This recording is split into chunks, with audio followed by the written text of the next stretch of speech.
আমার হোসেন, উনি বিএনপির যুগ্ম সাধারণ সম্পাদক।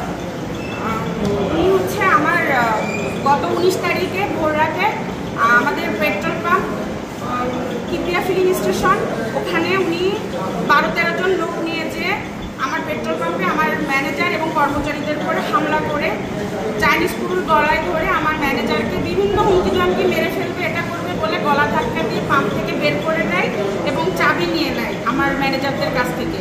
নিয়ে তারপরে উনি আমাদের তালা ভেঙে ওনার তালা মেরে পাম্পে এবং আমাদের সাইনবোর্ড মুছে দেয়। গোলাম কিবরিয়া ফিলিং স্টেশনের সাইনবোর্ড মুছে সাদা রং টেনে দেয়, দিয়ে তারপরে উনি পাম্প দখল করে মানে ওদেরকে বের করে দেয়। আমার কর্মচারী, গার্ড যারা ছিল, ম্যানেজার, সবাইকে বের করে দেয়। এরপর আমি 999-এ ফোন করি। 999-এ ফোন করার পরে আমাদের পুলিশ প্রশাসন করে পাঠায়। তারপরে হচ্ছে ওখানে পুলিশ আমাদেরকে ডাকে, আর ওরা ওখানে উপস্থিত ছিল। ডাকার পরে এবার তখন ফাঁড়িতে, মানে বাগাচারার যে ফাঁড়ি, ওখানে আমাকে নিয়ে যায়, আমাদেরকে এবং ওনাদেরকেও ডাকে যে আপনাদের কী কী ডকুমেন্টস আছে দেখান। তো উনি তো কোনো ডকুমেন্টস দেখাতে পারিনি, একটা ভুয়া দলিল উনি দেখায় যেটার কোনো ভিত্তিই নেই।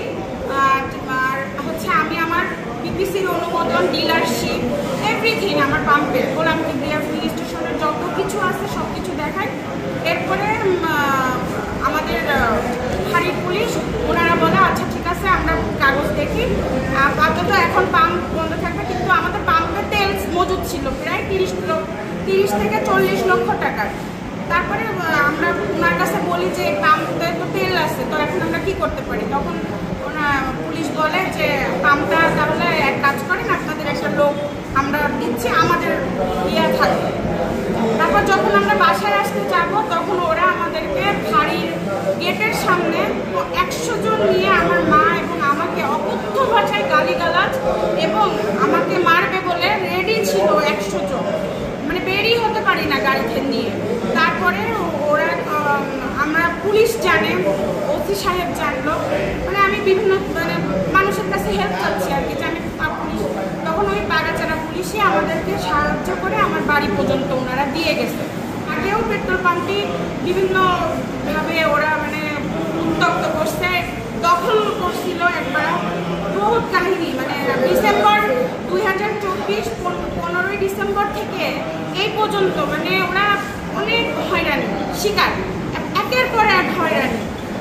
তো তারপরে যখন ওসি সাহেব যখন এগুলো ডিটেলস দেখলো, পেপারস বা আমাদের কেস চলতেছে বা আমাদের কাগজপত্র, বিপিসির অনুমোদন, পেট্রোল পাম্প, এগুলো সব দেখলো, তখন ওসি সাহেব চাবিটা আমাদের কাছে হস্তান্তর করার। এই ঘটনা এর আগেও হয়েছে, আমার ভাইদের অপহরণ করে নিয়ে যে লোকটা মানে মেরেই ফেলবে, আমি সেই সময় পুলিশ নিয়ে যে আমাদের আমার ভাইদেরকে বাঁচাতে হয়েছে।